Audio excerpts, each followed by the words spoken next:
Hoje, o brasileiro vive à mercê da insegurança e das facções criminosas que controlam territórios. O Brasil está entre os mais perigosos do mundo. Mais um passo importante para que o Brasil seja um dos países mais respeitados do mundo no crime organizado. Todos os anos, milhares de brasileiros perdem a vida em homicídios.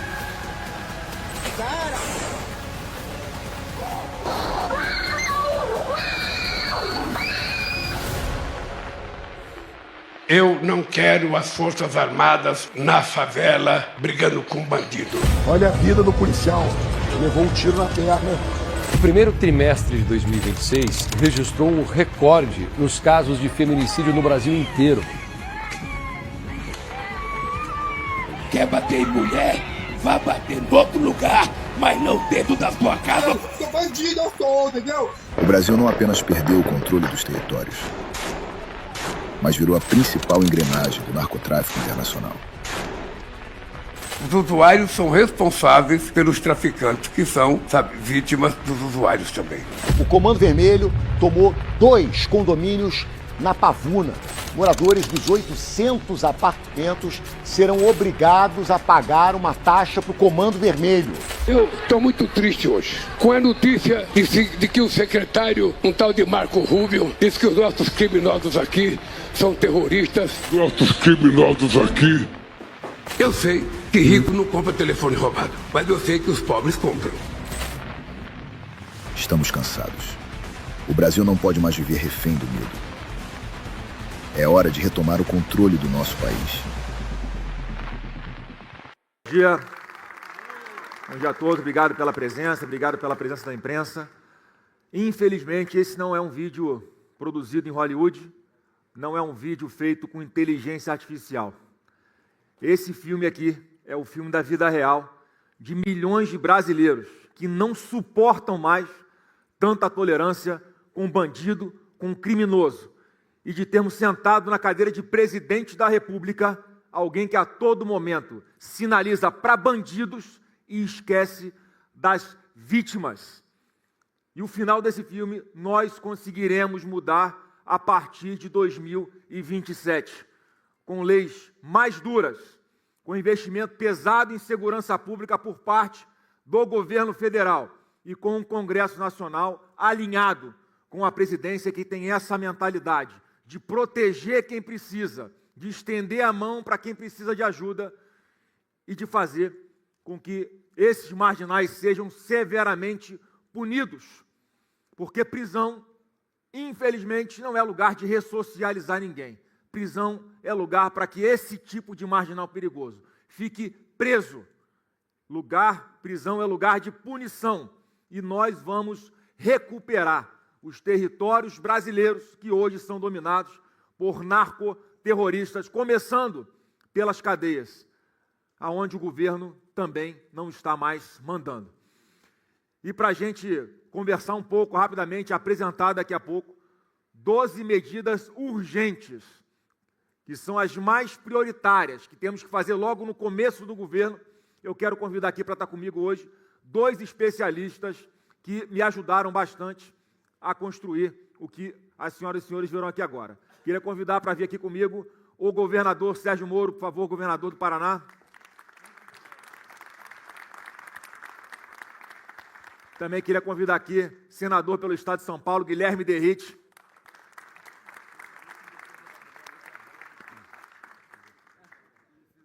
Pessoal, os 2 aqui me ajudaram a construir o que nós vamos apresentar a partir de agora. Sérgio Moro dispensa apresentações, o juiz da Lava Jato, alguém que tenha experiência em lidar, com combate à lavagem de dinheiro, e vai conversar com a gente o que é que funciona e como serão os impactos do que nós veremos aqui no combate à impunidade.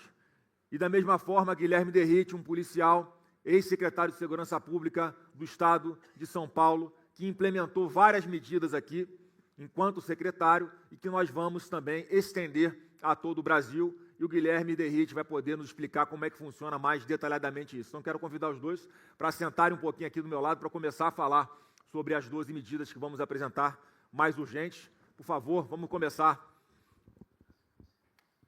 Pode passar o primeiro slide.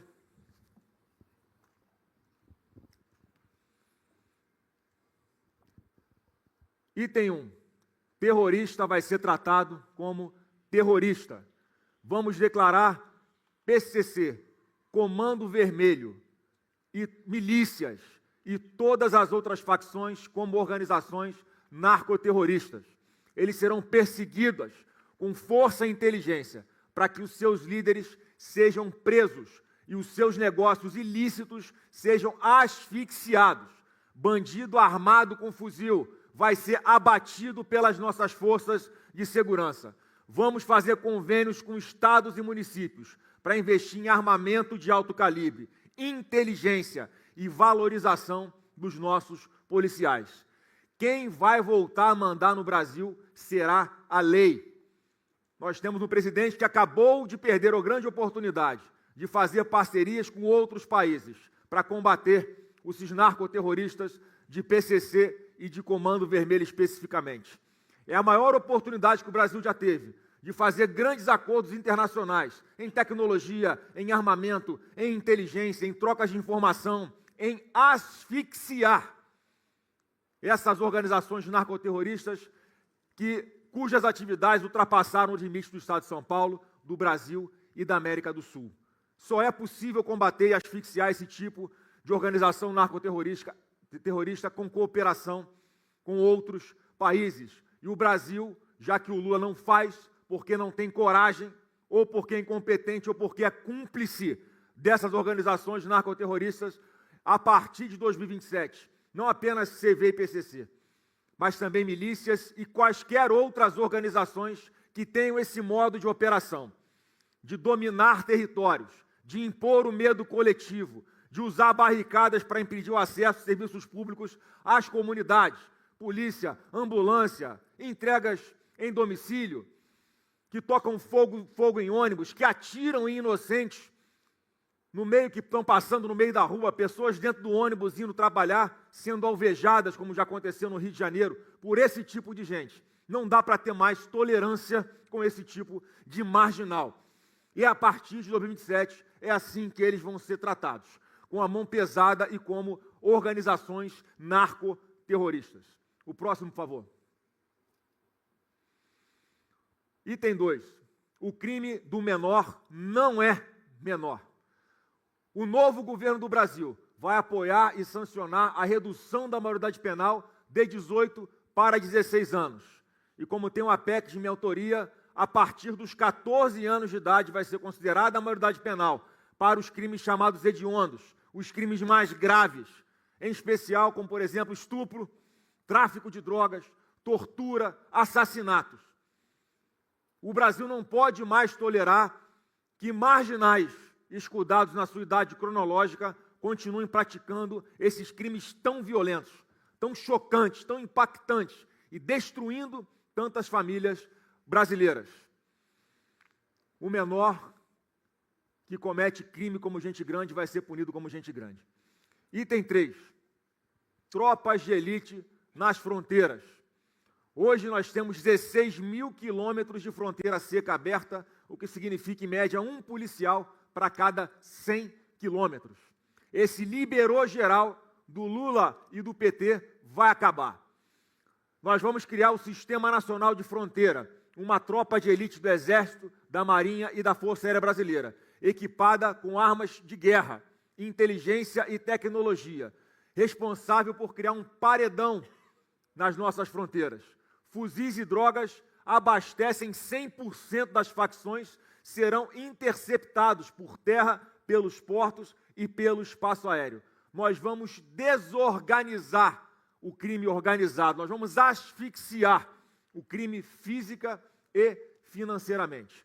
E nós temos diversas polícias estaduais também, que fazem um grande trabalho de proteção das fronteiras. E o que a gente vai fazer é integrar as forças nacionais, como as Forças Armadas, as nossas polícias de âmbito federal, as forças policiais que atuam em defesa das nossas fronteiras, como o Derrite vai falar daqui a pouco, o exemplo bom lá do Mato Grosso do Sul, interligar, haver de verdade uma cooperação entre as nossas polícias, incluindo as guardas municipais, que vão ser verdadeiramente potencializadas como polícias municipais. E com essa integração, com essa organização, com essa troca de tecnologia, com a unificação dos bancos de dados que nós temos espalhados e sem conexão por todos os entes federativos, nós vamos conseguir combater o crime organizado de verdade. Próximo item. 4.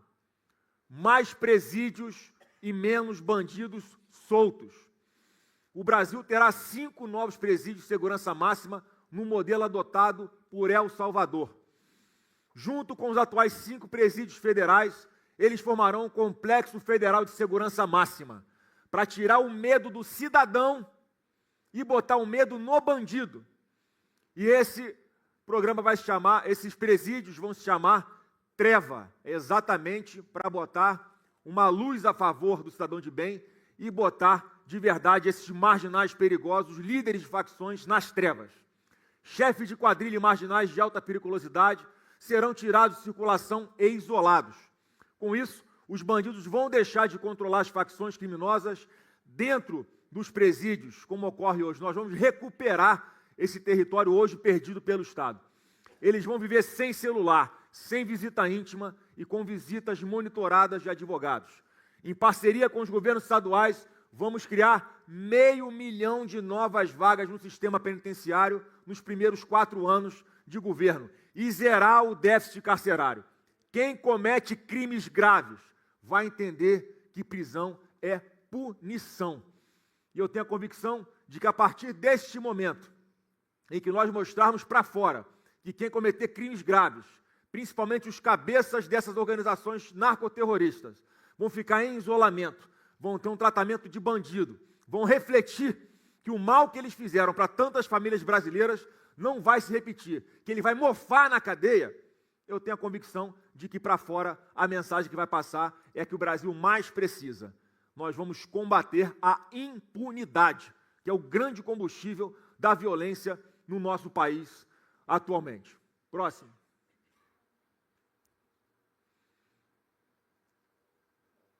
Item 5, cortar o mal pela raiz. Vou usar a força do presidente da República e a minha experiência como senador da República para aprovar e implementar a castração química de criminosos que abusam de mulheres e de crianças. A medida deverá ser aplicada a estupradores e abusadores de crianças, condenados pela justiça. Criminoso que destrói a vida de mulheres e crianças não merece privilégio nem complacência do Estado. Quem comete esse tipo de crime perde o direito de receber qualquer tipo de tolerância do Estado e deve enfrentar punições mais duras permitidas pela lei. Já há diversos projetos tramitando com esse intuito no Congresso Nacional. E só não vai para frente porque não tem o apoio do presidente da República, porque ele não tem uma base no Congresso Nacional e porque ele entende que defender mulher é fazer discurso fácil. Com a gente, não. Esse tipo de marginal, que talvez cometa o crime mais hediondo, o crime mais abjeto que existe na face da terra, que é violar uma mulher, tem que entender que ele só vai sair da cadeia se ele tiver submetido a esse tipo de tratamento que tira a sua libido. Eu tenho 2 filhas pequenas em casa, uma de 14 e uma de 12 anos. Eu não consigo imaginar a dor de um pai, ou a dor de uma mãe, ou a dor de uma menina, de uma criança como essa, que sofre com esse tipo de violência. Tem vagabundo desse perfil que chega a violentar até bebês, que não tem nem a consciência do que está acontecendo. Esse tipo de pessoa não pode continuar circulando livremente entre nós. Isso vai ter um fim aqui no Brasil a partir do novo governo do Brasil em 2027. Próximo item. Item 6, tolerância zero para feminicídio. Medida protetiva vai deixar de ser um pedaço de papel para ser um instrumento real de proteção às mulheres. Os agressores das mais de 500 mil de mulheres com medidas protetivas no Brasil vão ser monitorados pelas autoridades com o uso de tornozeleiras eletrônicas. Eu vou aliar a força do presidente da República, a minha experiência no Senado Federal, para endurecer a lei e obrigar assassinos e agressores de mulheres a cumprirem integralmente suas penas em regime fechado. Porque hoje o sistema liberta criminosos como esse quando eles cumprem 55% do tempo de pena. Isso vai acabar. É cadeia o tempo todo, do primeiro ao último dia. E a gente sabe que para isso é necessário fazer alteração, não apenas alteração legal, mas também alteração na nossa Constituição Federal. Porque a gente tem que dar um basta para esse tipo de marginal covarde também. Uma mulher é assassinada a cada 4 dias no Brasil. Durante o governo Lula, esse número não para de bater recordes. E vou passar a palavra daqui a pouco também para o Derrite, que vai falar como funciona aqui em São Paulo a aplicação, a execução desse tipo de medida. Porque não é um botão de pânico apenas. O que acontece e que tem dado resultado é que as mulheres, respeitando a LGPD sempre, que sofrem esse tipo de agressão, elas, quando fazem um registro na delegacia, elas autorizam a geolocalização do seu próprio celular. E na tornozeleira eletrônica do agressor, daquele cara que está ameaçando, daquele cara que bateu numa mulher, também tem uma georreferência. Então, quando cruza-se no mapa, numa sala de monitoramento, o marginal chegando próximo à mulher, automaticamente é acionada viaturas da PM, uma vai em direção à mulher, a outra vai em direção ao agressor. E isso tem funcionado com uma eficácia excepcional aqui no estado de São Paulo. Então, esses são os primeiros 6 itens, pode voltar para o item 6, porque agora eu quero que vocês ouçam também os dois aqui. Em primeiro lugar, o governador Sérgio Moro, que como juiz viu a implementação das leis na prática, dentro do Poder Judiciário, e vai poder comentar com a gente aqui um pouco o que ele aqui entende, como essas medidas de urgência vão surtir um impacto. Na sequência, o senador Guilherme Derrite. Moro, vem para cá, dá uma palavrinha para o público com a gente. Bom dia a todos. Presidente, primeiro, a gente tem que ser bem claro. O Brasil precisa de uma nova liderança. O cidadão precisa confiar que o presidente da República está do lado dele e não do lado dos bandidos. O Lula não tem programa de segurança pública. O que ele tem é uma coleção de anedotas, como a gente viu aqui nesse vídeo. Esse programa agora que está sendo colocado de maneira muito clara por você, Flávio, para seu projeto de presidência pública, deixa bem claro que bandido é bandido e tem que ser tratado como criminoso, com toda a força e com todo o rigor da lei. E que o nosso objetivo é servir e proteger, como a polícia, proteger o cidadão de bem. O pessoal às vezes pergunta, mas isso não é inconstitucional, isso que está sendo proposto?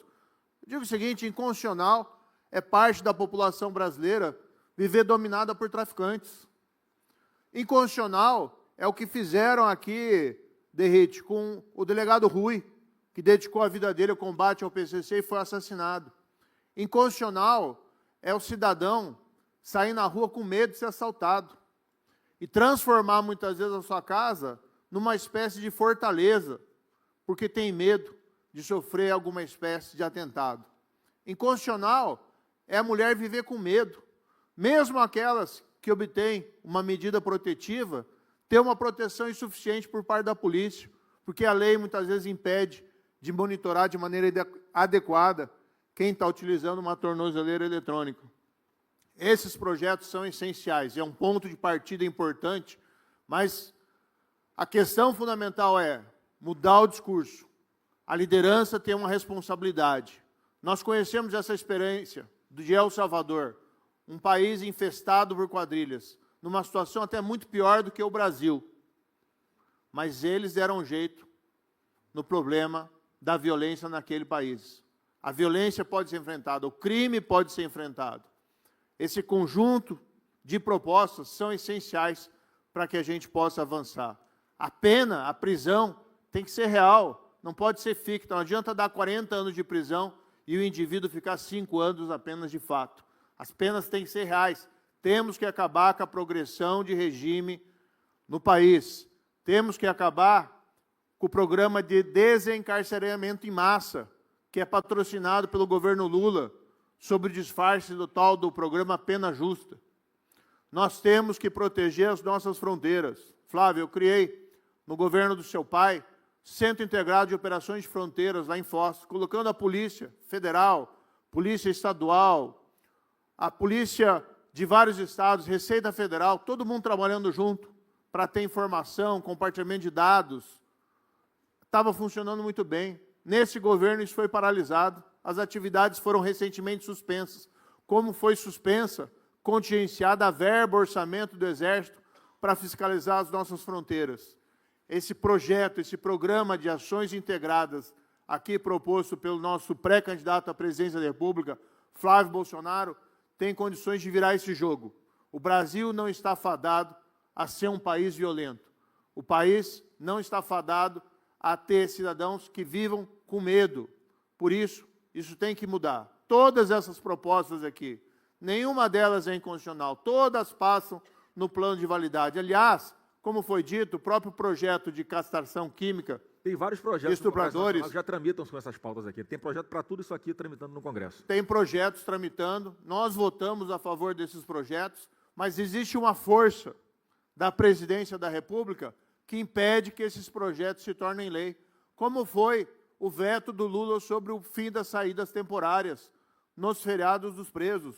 O presidente trabalhou para que ele não fosse aprovado. Quando foi aprovado, ainda vetou, derrubamos o veto. Então você tem uma força no Brasil hoje operando, infelizmente, em favor dos criminosos e contra o cidadão de bem. Por isso nós precisamos, sim, de uma nova liderança e esses pontos do programa têm que ser realmente ousados. O jeito que o Brasil está hoje, com população sendo dominada territorialmente por traficantes e por quadrilhas, isso sim é inconstitucional. Isso é negar àquela população o direito fundamental básico à liberdade, à propriedade, a viver em um governo de leis e não em um governo de leis de traficantes. Isso sim é inconstitucional. E as propostas precisam ter essa ousadia, como essas que foram construídas pelo seu programa, Flávio, Brasil Sem Medo. Então vamos junto e vamos para cima desses criminosos. Vamos embora que tem mais aqui ainda. Fica aí. Vai sentar lá, Moro. A gente pode construir um Brasil sem medo. Derrite, vem para cá. Você colaborou. Aqui não é a proposta ainda, né, de governo. São 12 medidas urgentes que nós estamos propondo, que precisam ser mais que imediatamente implementadas a partir do novo governo do Brasil. Aí eu queria que você só explicasse, detalhasse mais, Derrite. Você que, como secretário de Segurança Pública de São Paulo, você implementou esse programa de proteção às mulheres, né, com georreferenciamento, e também essa parte no combate ao PCC e a asfixia financeira deles. Dá uma esmiuçada para a gente, como um grande especialista que você é nessa pauta de segurança. Bom dia a todos, uma alegria estar aqui, uma alegria muito maior poder vivenciar esse momento histórico, ter um pré-candidato à presidência da República com chances reais de vitória, colocando como prioridade não número 1, número 0, ponto de partida, a segurança pública. Lamentavelmente, delegado Paulo Birinski, delegado Olim, deputados aqui presentes, Sargento Nantes, Coronel Telhada, saudar os nossos deputados aqui, todos aqui, especialistas, nós chegamos nesse ponto trágico para o Brasil, e por isso que o nome do programa, acho que vocês acertaram, Brasil Sem Medo. Todo mundo aqui que tem a minha faixa etária, 40 a mais, brincava na rua quando era criança. E todos vocês, sem exceção, inclusive eu, nós temos medo de deixar os nossos filhos brincar na rua. Nós temos que voltar a entregar a rua para os brasileiros.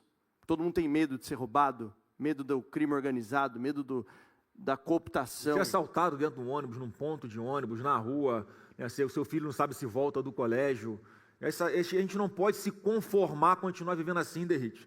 Tem gente de grandes empresas, grandes bancos, que tem um protocolo, sai com um celular velho no bolso, para, se for abordado por um assaltante, entregar o celular velho. E, Flávio, eu tenho certeza que isso é possível fazer, da gente retomar e devolver a rua para os brasileiros, acabar com esse medo, porque quando nós assumimos o Estado de São Paulo, a Secretaria de Segurança Pública, com o governador Tarcísio de Freitas, e, claro, com a grande participação do prefeito Ricardo Nunes, falaram para a gente que era impossível acabar com a Cracolândia. E nós acabamos com a Cracolândia aqui no Estado de São Paulo, na cidade de São Paulo.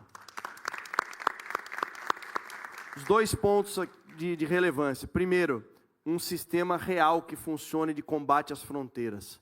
Fronteira não é peneira. Então, usar as Forças Armadas, as polícias federais, tanto a Polícia Federal, a Polícia Rodoviária Federal, convênios com as polícias estaduais, acho que esse é o grande segredo, porque na negligência do governo federal, os estados criaram departamentos especializados, exemplo do DOF, Departamento Operacional de Fronteiras do Mato Grosso do Sul, que faz um grande trabalho, e o BPFRON no Paraná, que faz um grande trabalho, o batalhão especializado em fronteiras. Então, estimular, criar um sistema nacional de fronteiras, usando não só Forças Armadas, polícias federais, convênios com as polícias estaduais, mas tecnologia. Um batalhão de drones operando. Tá? A droga entra muito fácil no Brasil e a principal fonte de receita do PCC, que é a maior organização criminosa do Brasil, é o tráfico e o tráfico internacional de drogas. Se nós temos o segundo, infelizmente o Brasil é o segundo maior consumidor de cocaína do mundo. Então existe um mercado interno muito grande. E o PCC, a partir de 2014, Flávio, passou a ser, Porto de Santos, lamentavelmente, o segundo maior exportador de cocaína do mundo, perde só para o Porto de Guayaquil, no Equador. O PCC começou a faturar... Bom lembrar que o Porto de Santos é federal. Competência da União. Fica em São Paulo, mas é competência da União. E não é culpa da Polícia Federal, que não existe um plano, não existe uma liderança olhando para esse ponto, entendendo que o crime organizado está faturando exponencialmente com isso. Então, essa questão de integração nas fronteiras, portos e aeroportos internacionais, evitar que a droga entre, evitar que a droga saia do nosso país, asfixiar financeiramente, e com o advento da lei antifacção, que trouxe inovações para a descapitalização de empresas, CNPJs, que fazem a lavagem de dinheiro do crime organizado. Foi a maior inovação, a ação civil de perdimento de bens proposta pelo Ministério Público, o que muitos alegam erroneamente, falsamente ou até desonestamente. A lei antifacção ataca quem está na ponta da linha e não pega os cabeças. Inclusive, nós estamos aqui na Faria Lima e nós confiamos no mercado financeiro brasileiro. E nós temos a certeza que juntos nós podemos tirar essas fintechs de fachada ou aqueles que usam o sistema financeiro para lavar o dinheiro do crime organizado. Eu quero aproveitar a sua fala para pedir a unidade aqui de todo o mercado financeiro, não apenas da Faria Lima, para nós nos unirmos para asfixiar financeiramente essas organizações narcoterroristas, o que prova que o que a gente está falando aqui não é para fazer uma política de segurança pública focada nas pessoas que são pobres, não, é para as pessoas que têm dinheiro também.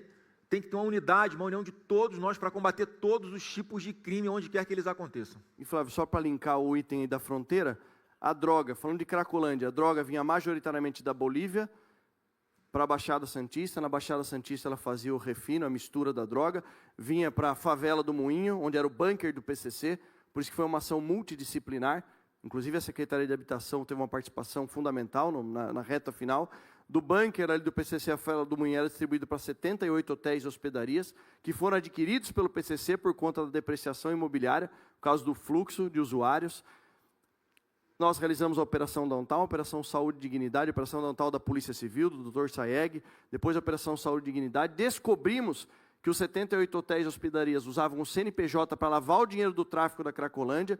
A Justiça, por solicitação da Polícia Civil, fechou os hotéis, bloqueou mais de 210 milhões de reais desses hotéis, que era um faturamento que não existia, na verdade era lavagem de dinheiro, e nós desmobilizamos todo esse ecossistema. No final ainda teve uma pseudo-líder comunitária, chamada Alessandra Moja, irmã do Léo do Moinho, que foi preso em Praia Grande pela Rota.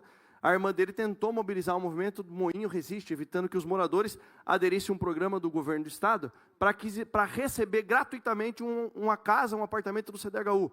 Na verdade, ela fazia parte do esquema do tráfico de drogas, porque ela foi presa menos de um mês depois na Operação Sharp. Eu fiquei sabendo também que tinha um movimento aqui apoiado pelo PT chamado Craco Resiste. Governos anteriores, prefeitos anteriores, teve um prefeito... Apoiando a Cracolândia, o PT apoiando a Cracolândia, não é possível. E nós conseguimos desmobilizar. Então, isso tudo está conectado com a abertura que existe nas fronteiras. A droga entra muito fácil. E esse sistema nacional de fronteiras será importantíssimo. E o outro ponto, que é um ponto que eu tenho um carinho muito especial, porque o Estado de São Paulo foi o primeiro Estado a realizar monitoramento de agressor de violência contra a mulher com tornozeleira eletrônica. Com o apoio dos deputados estaduais aqui presentes, nós criamos um aplicativo chamado SP Mulher Segura, na Secretaria de Segurança Pública. Esse aplicativo, a mulher, quando ela registra o boletim de ocorrência e ativa a localização, é linkado com a tornozeleira eletrônica do agressor. Eu tenho muito carinho, por isso que foi meu tema de dissertação do mestrado profissional. E no projeto piloto feito em São Paulo, 383 agressores de violência contra a mulher foram monitorados, dos quais 171 tentaram descumprir a medida protetiva. Ou seja, aquela medida protetiva que a gente via no noticiário, que a mulher tinha 11, 12, 15 medidas protetivas, e mesmo assim ela sofreu feminicídio, com esse programa isso acabou. Os 171 que descumpriram nenhum conseguiu chegar perto da mulher, porque a viatura da Polícia Militar chegou antes, rompendo o ciclo da violência, rompendo o ciclo do feminicídio. Tem um detalhe importante nessa pauta, Derrite, que não vai estar aqui, porque, mais uma vez, nós estamos tratando aqui, falamos de 6, vamos falar de mais 6 medidas urgentes que têm que ser adotadas imediatamente a partir do novo governo do Brasil. Mas tem muitas mulheres que sequer conseguem ir registrar um abuso por parte, né, do marido ou do namorado, muitas vezes por medo, muitas vezes porque não tem autonomia financeira para deixarem de depender desse covarde agressor. Então, aqui não estará tratado isso, mas estará num pilar mais para frente, que faremos exclusivamente de proteção e defesa de forma efetiva das mulheres, que são as casas da mulher brasileira, todo o acolhimento, todo o apoio, toda a orientação, todo o sigilo, todo o suporte financeiro, inclusive habitacional, para aquelas mulheres, né, que por algum motivo não estejam conseguindo se desvencilhar dessa situação de serem oprimidas, agredidas, né, por homens covardes. E o mais importante é que não depende de ação humana.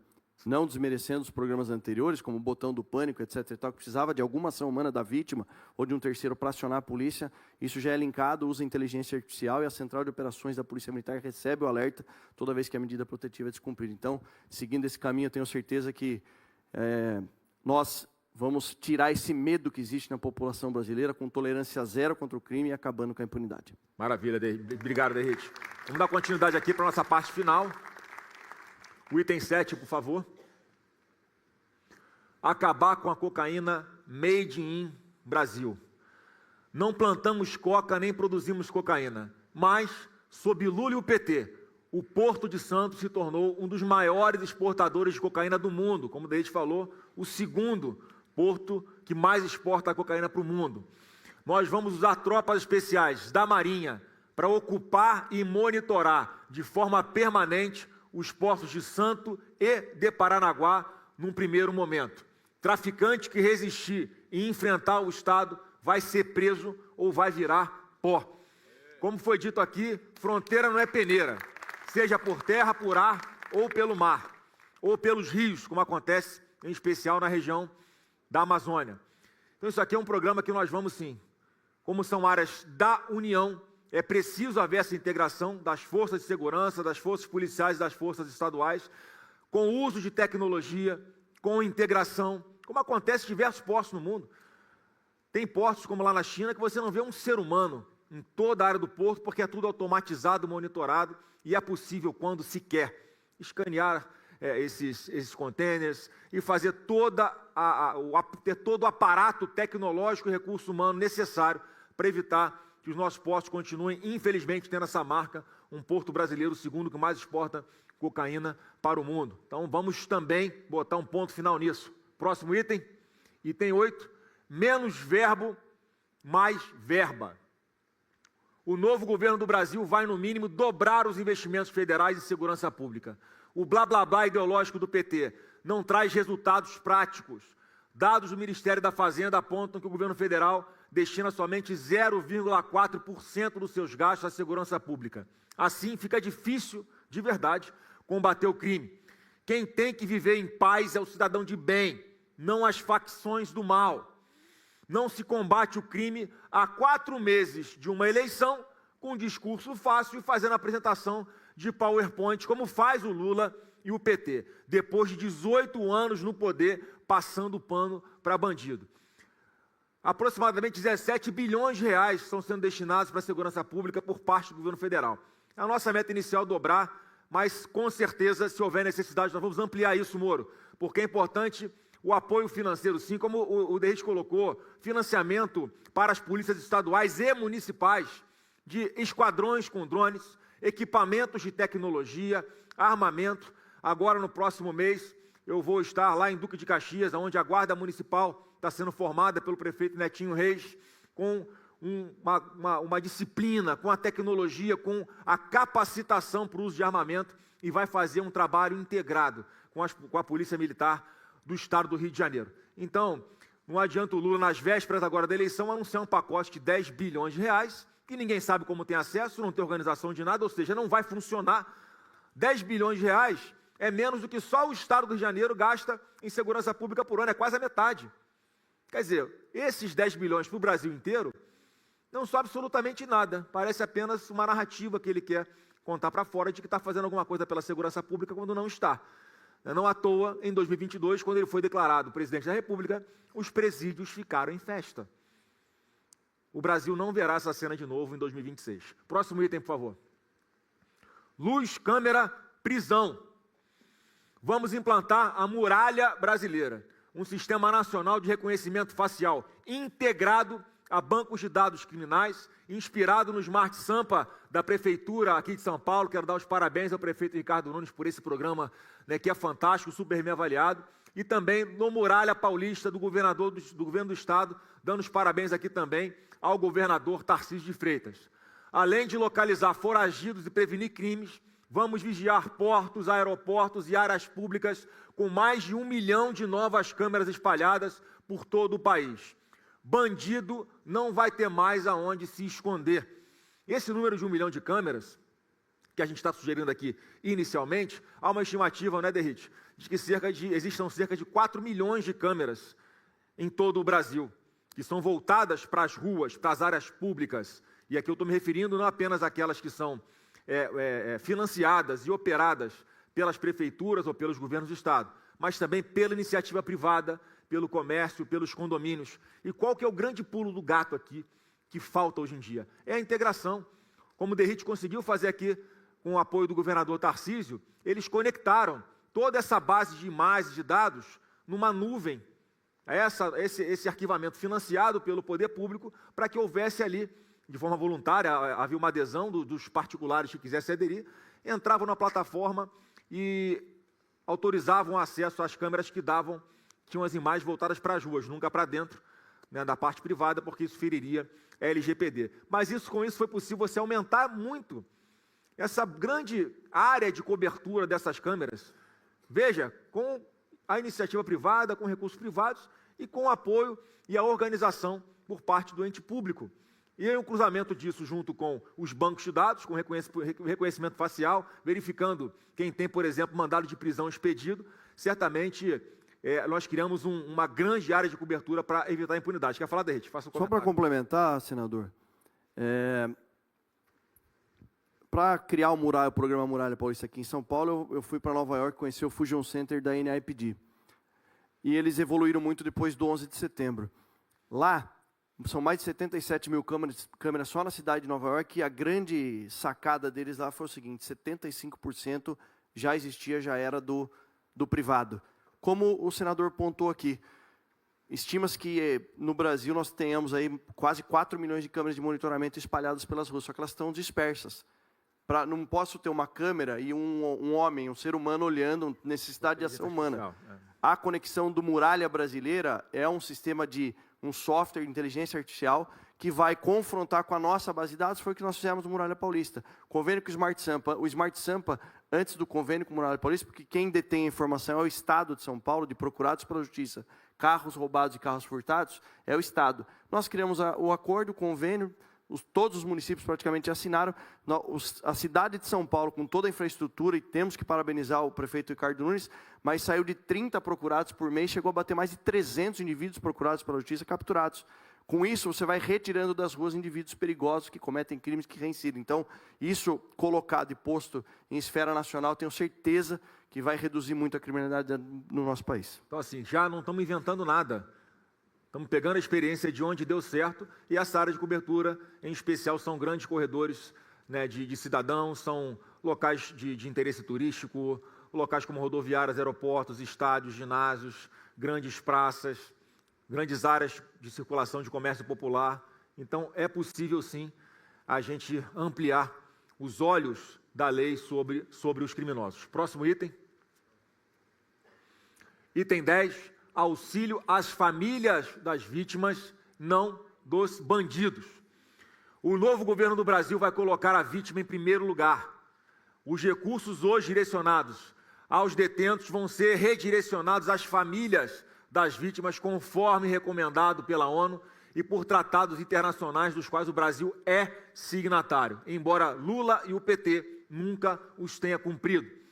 Então aqui é mudar a lógica da legislação, que é para dar um foco, uma atenção especial às vítimas dos bandidos, e não mais aos bandidos que optaram por ingressar na vida do crime ou por nela permanecer, conseguindo, né, recursos financeiros de forma bastante fácil.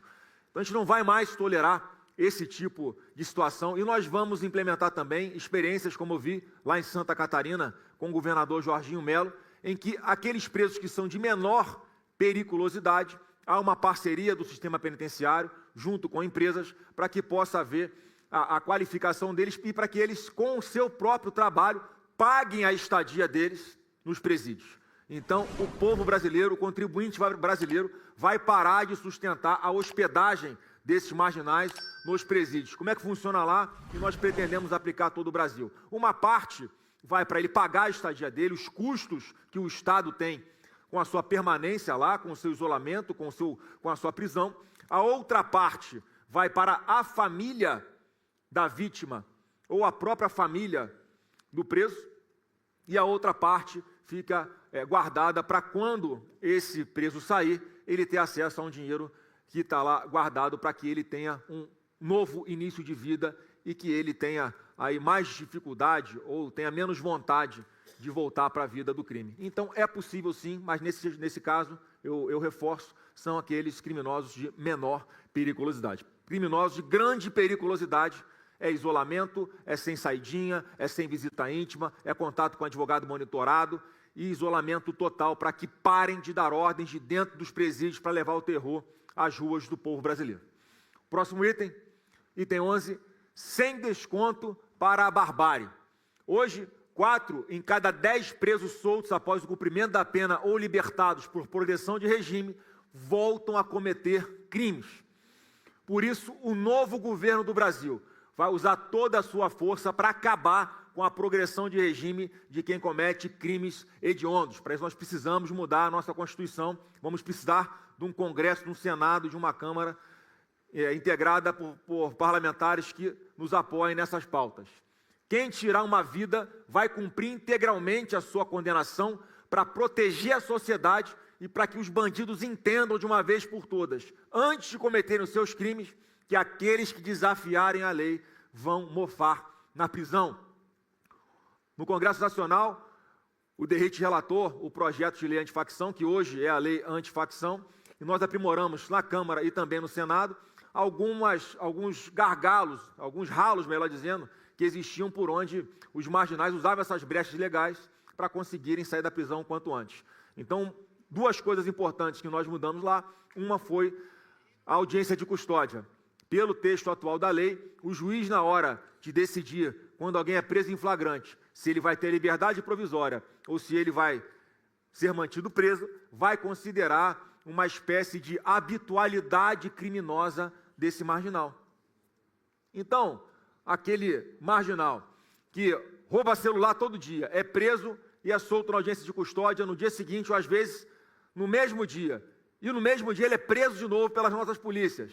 Quando a pessoa, ainda que não tenha uma sentença transitada em julgado, esteja respondendo a vários inquéritos por cometimentos reiterados de crime, o juiz vai ter oportunidade de mantê-lo preso sim, e ninguém melhor que o Moro para complementar aqui o que eu estou e aprofundar o que eu estou falando. Por favor, Moro.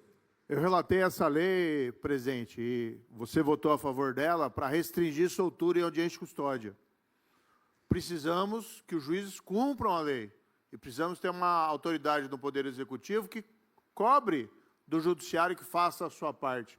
Porque essa porta giratória que se tornaram as audiências de custódia, que, aliás, foram criadas no governo Lula também,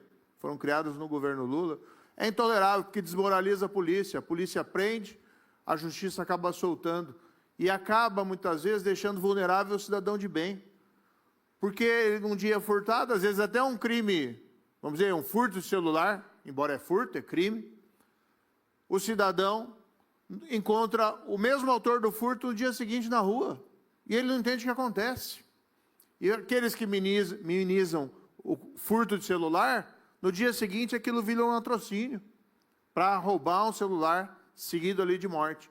Então, além de mexer na legislação, precisamos também, presidente, sei que esse é o teu pensamento, colocar magistrados duros, nomear para os tribunais pessoas que tenham rigor na aplicação da lei E o discurso da liderança também tem que ser esse. Vou dar um exemplo que me ocorreu aqui também.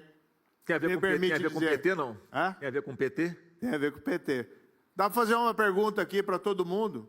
Eu duvido que a maioria das pessoas, acho que ninguém sabe o nome do ministro da Justiça e Segurança do governo Lula. No governo do seu pai, todo mundo sabia. Agora ninguém sabe, porque não tem programa, porque não tem projeto. E o Lula, na verdade, em relação ao crime que a gente viu, só tem anedota. Então a gente tem que mudar esse quadro. Eu lembro de um ministro da Justiça que hoje está no Supremo, que entrou numa favela no Rio chamado Complexo da Maré, onde é o berço do Comando Vermelho, sem segurança, sem polícia. É muito estranho, porque nesses lugares normalmente só se entra quando tem acordo com o tráfico.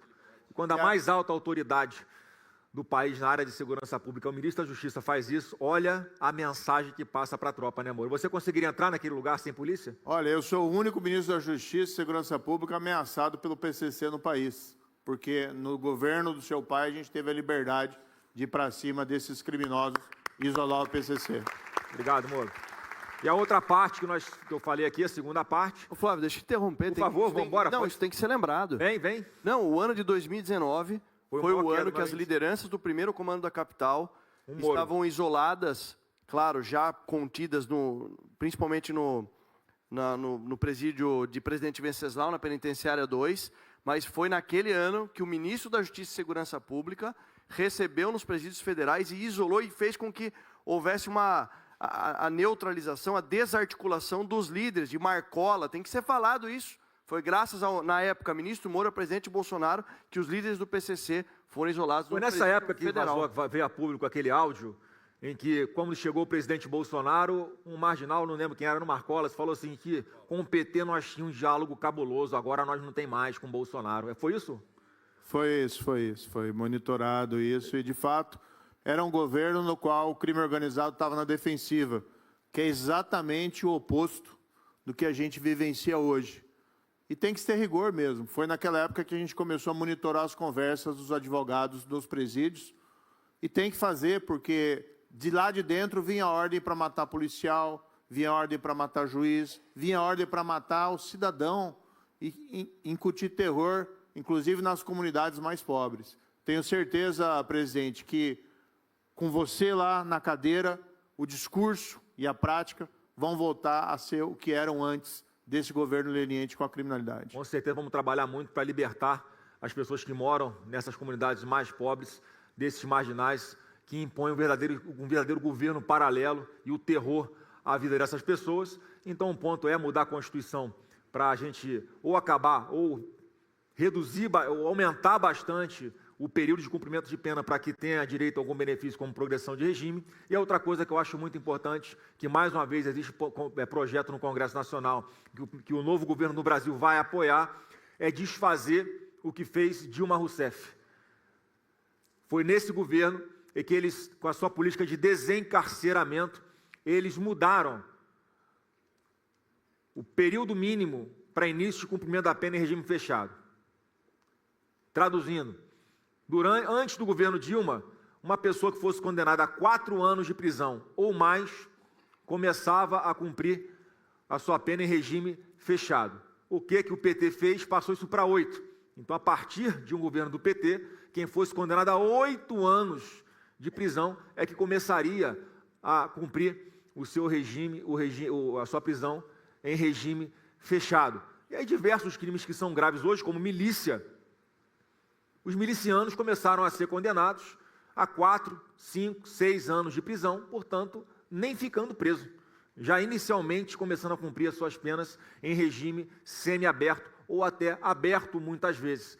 Então a gente tem que mudar a legislação, os nossos pré-candidatos aqui a deputado federal e ao Senado, precisamos do apoio no Congresso Nacional para voltar a fazer com que a condenação a partir dos 4 anos de prisão já inicie em regime fechado. Isso, sem dúvida alguma, vai tirar de circulação muito bandido perigoso, incluindo o próximo item, que são os ladrões de celular. Próximo item, por favor.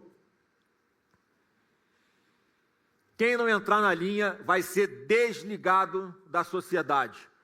Ao contrário do que diz Lula, que ofende os brasileiros mais humildes, dizendo que pobre não gosta de comprar celular roubado, ou dizendo que pobre gosta de comprar celular roubado.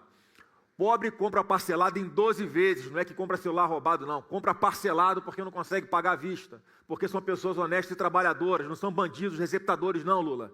Por isso, o novo governo do Brasil vai jogar duro com quem rouba, furta ou comercializa celulares roubados. Criminoso que for pego roubando celular não terá progressão de regime ou terá que cumprir uma parte muito maior da sua pena para ter, por exemplo, o direito ao livramento condicional. Mas vamos discutir a mudança na Constituição.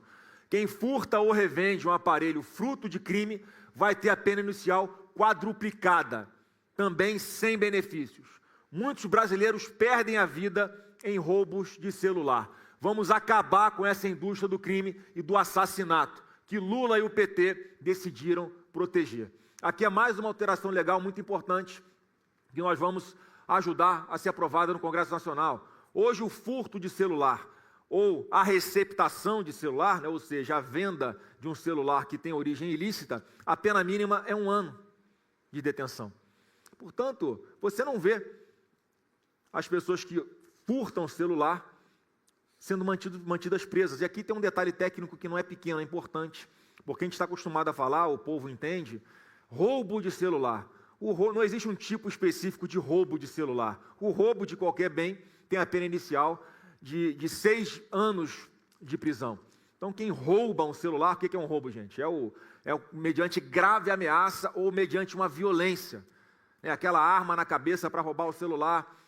Essa é uma punição que começa com 6 anos. O furto, o que o judiciário considera hoje, é aquele cara que passa de bicicleta, toma o seu celular e vai embora. Isso é considerado um furto e não um roubo. Ou quem pega um celular sem a outra pessoa ver. Só que a diferença, gente, para um furto de celular, entre um furto de celular e um assassinato por causa de celular, é uma fração de segundo. É o bandido não ir com a sua cara. Portanto, um furto de celular tem que ser punido severamente também. Por isso a nossa proposta aqui de quadruplicar a pena inicial para furto de celular. Com isso, qualquer marginal que furtar um celular, a pena mínima a qual ele vai ser submetido no judiciário é de 4 anos, e com a alteração legal que nós vamos propor de início do cumprimento da pena em regime fechado, a partir da condenação com 4 anos de prisão, significa que alguém que furta um celular hoje vai ficar preso inicialmente. É assim que a gente pretende, de uma forma urgente, com essas 12 medidas, de forma muito rápida, logo no início do governo, com a força que um presidente da República recém-eleito tem, já logo nos primeiros meses, mudar radicalmente a forma de tratar os marginais nesse país, tanto aqueles que são narcoterroristas, até aqueles, né, que usam aí da covardia para oprimir mulheres, para agredir mulheres, e também aqueles que cometem furtos de celular. Então eu queria mais uma vez aqui dar a palavra para o meu governador do Paraná, Sérgio Moro, para também esmiuçar ainda mais isso que você nos ajudou, Moro, a construir aqui nesses outros 6 itens que nós falamos. Queria te chamar de novo aqui para você dar mais uma palavrinha, né, em público com a sua experiência como juiz. Eu fui 22 anos juiz, tive a Operação Lava Jato, que é mais conhecida, tive vários casos envolvendo crime de colarinho branco, mas lidei também com quadrilhas de grandes traficantes de drogas. Tive processos, por exemplo, como contra a quadrilha do Fernandinho Beiramar e contra ele mesmo. Nós também enfrentamos, quando éramos ministros da Justiça, o crime organizado e fizemos o isolamento do PCC, das lideranças do PCC, mudamos o regime dos presídios federais, revitalizamos a Senad com o programa de confisco de ativo desse patrimônio. Nós revitalizamos o Banco Nacional de Perfis Genéticos. Na verdade, nós temos que tomar uma série de ações contínuas para poder vencer o crime organizado e a violência no nosso país. Nos últimos 4 anos, nós fomos na direção contrária. E o mundo do crime, Flávio, ele percebe isso. Quando ele percebe que tem um governo que é frouxo, que é um governo que é conivente, que ele é neliente com a criminalidade, ele vai avançar. Então, o primeiro ponto é mudar essa maré. E aí precisa realmente ter propostas duras. Dizem que penas mais altas não funcionam. É mentira. Pergunta para um criminoso se uma pena de prisão perpétua, uma pena de 40 anos de prisão, mas 40 anos de prisão de verdade, e não a fantasia da progressão de regime, se não fazem diferença na hora dele tomar a decisão de fazer o crime. Pergunta para os criminosos se a designação deles como terroristas faz ou não faz diferença. Eu ouvi aqui, após a decisão do governo norte-americano, que você foi o principal responsável por obter essa designação dessas organizações criminosas como terroristas, se eles não sentiram, se eles não ficaram com medo de ser alvos do governo norte-americano na lavagem dos seus ativos, no confisco do seu patrimônio. Eu ouvi até, não consegui conferir esse fato, mas que até o preço da droga cresceu no Brasil, porque já perceberam que vai ficar mais difícil. Foi uma especialista no programa de televisão que tinha uma cara que sabia muito do preço de drogas, né? Em tempo real. Pois é. E se o preço da droga sobe, é sinal que os criminosos estão com medo. Isso vai diminuir, vai potencializar a diminuição do consumo. Mas aquilo que você falou também está nesse programa, Flávio, o controle das nossas fronteiras. Precisa, sim, de força, de pessoas, das Forças Armadas. Quem tem essa condição são as Forças Armadas. E, do outro lado, criação dos centros de inteligência. Como o Derrite mencionou aqui, os Fusion Center. Depois que houve os atentados às Torres Gêmeas, lá nos Estados Unidos, eles começaram a congregar todas as agências de aplicação da lei, FBI, a CIA, o ICE, num mesmo local para compartilhar dados e informações. É o que começou a ser feito no Brasil, sabe quando? Lá no governo Temer. E depois foi aprofundado no governo do seu pai. Nesse governo eles abandonaram. E os centros que criaram, como aquele que eu mencionei, o CIOF, lá em Foz do Iguaçu, eles suspenderam as atividades. Então é incompreensível tudo isso. Nós precisamos sim aumentar o rigor da lei. Nós precisamos tratar o criminoso como o bandido que é. Isso significa que essas 12 medidas vão na direção certa para o país, para dar um recado ao mundo do crime que o jogo mudou. Precisamos das presídios federais de segurança máxima. Esses são os elementos que intimidam, de fato, os criminosos, porque eles perdem e são neutralizados na sua capacidade de continuar comandando o crime lá dentro. E a sua proposta, né, de replicar a experiência ali que teve El Salvador, dessas prisões, para recolher todos esses membros de gangue, de organizações criminosas, de quadrilhas, que inclusive dominam territorialmente parte do território brasileiro. Vamos pensar quanto, muitas vezes, a gente tem um pensamento egoísta de achar, já que o crime não está me afetando, ele não é um problema tanto assim. E eu posso ser vítima de um crime aleatório. Se eu saio na rua, eu fico com medo. Mas pense naquelas pessoas que vivem sob o domínio do traficante. Para eles, todo dia, a presença do medo é impossível de ser evitada, porque ele vive sob o arbítrio, sob a tirania daqueles criminosos. Por isso precisa sim ter medidas duras, recolher todas essas gangues, essas quadrilhas a prisões ao estilo de El Salvador. Essa é uma proposta importante para ser feita para o Rio de Janeiro, essa é uma proposta importante para o Ceará, essa é uma proposta importante para a Bahia, mas é importante em todo o estado do Brasil que haja domínio territorial dessas gangues. Eu tenho certeza que essas 12 propostas são apenas o início de um plano ainda mais abrangente que vai ser detalhado, mas pelo menos nós temos um pré-candidato à presidência que fala duro contra o crime e que, diferente do atual mandatário, não é conivente, que quando vai se pronunciar sobre o crime, inverte e trata o cidadão de bem como criminoso e o bandido como uma vítima da sociedade. O único pré-candidato com condições de vitória que tem um discurso forte contra a criminalidade é você, Flávio. E a gente não pode mais conviver.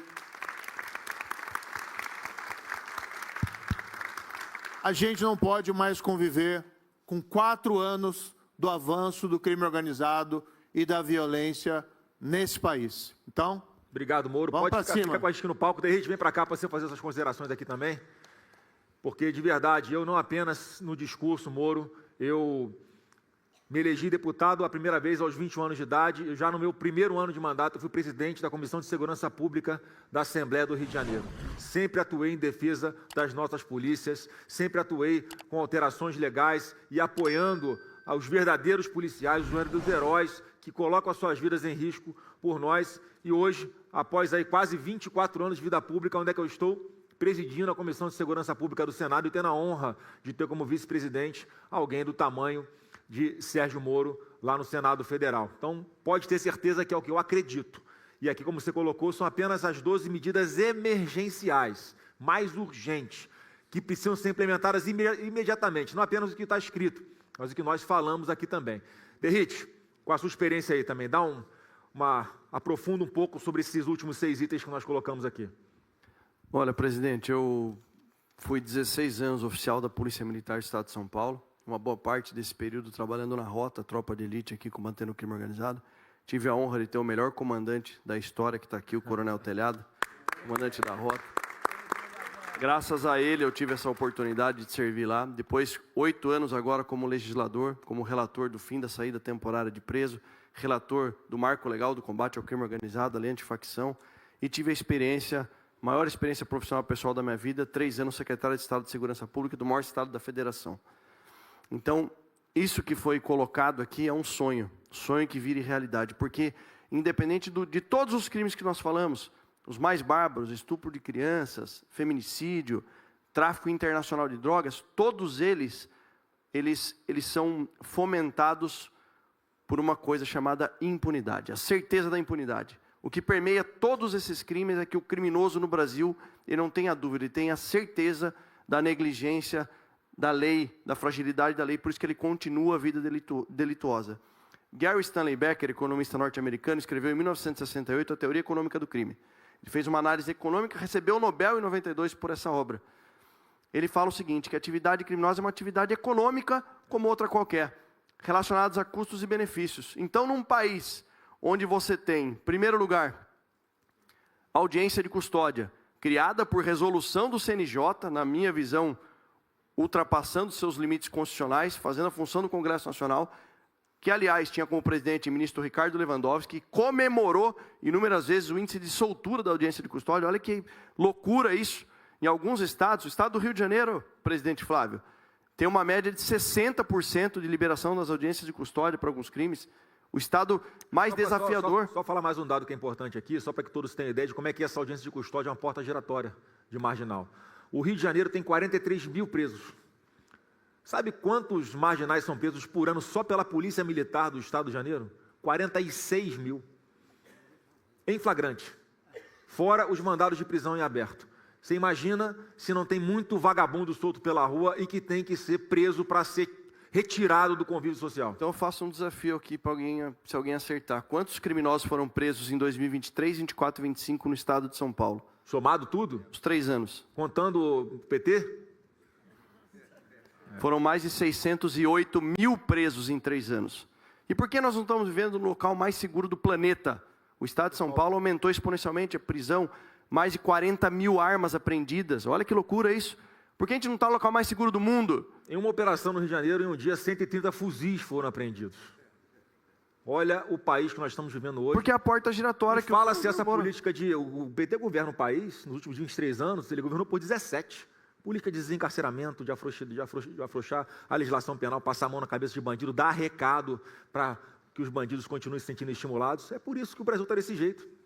Mas, Derrite, o grande problema é que desses 608 mil, teve muitos aí que foram presos 4, 5 vezes. Exato. Enxuga gelo a polícia fazendo, tem que se prender e tem que ficar preso. A gente tem que começar a parar de tratar bandido como se fosse alguém que não tem responsabilidade sobre seus atos. E aí, nessa análise de Gary Becker, aquele custo-benefício do crime, um país que tem audiência de custódia, que libera, em média, 54% dos criminosos quando são presos. Logo depois, você tem visita íntima. Olha a quantidade de estímulos para o lado contrário. Você tem auxílio-reclusão para alguns criminosos. Você tem progressão do regime do cumprimento de pena. Tinha saída temporária. Para crimes novos, não, mas para os criminosos antigos tem ainda. Dia 21 de abril, no feriado, o BAEP de Ribeirão Preto prendeu um criminoso e tinha uma condenação de 182 anos a serem cumpridas, recebeu o benefício da saída temporária, porque foi preso 24 vezes pelo crime de roubo. A banco! Não é um roubo, não, está roubando bolacha no mercado, furtando.